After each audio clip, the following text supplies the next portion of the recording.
আসসালামু আলাইকুম। মিরপুরের চিড়িয়াখানা, হাতের বাম পাশে ঢুকেই পাবেন হরিণের খাঁচা। আপনারা সবাই দেখছেন হরিণ কি সুন্দর করে মিলেমিশে ঘাস খাচ্ছে। একটি লোক চিড়িয়াখানায় কাজ করে, সেই লোক হরিণগুলোকে কাঁচা কাঁচা ঘাস খেতে দিচ্ছে। দেখতে কতই না ভালো লাগছে।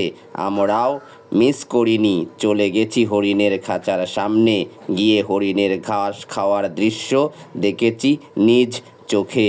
অনেক ভালো লেগেছে দেখতে।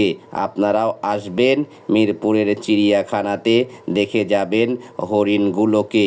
আল্লাহর সৃষ্টি কতই না সুন্দর, যা একবার দেখে মন ভরে না, বারবার দেখতে ইচ্ছে করে। অবশ্যই সময় পেলে আপনারা যারা মিরপুরের আশেপাশে আছেন, অবশ্যই চলে আসবেন মিরপুর 1 চিড়িয়াখানাতে, দেখে যাবেন হরিণগুলো।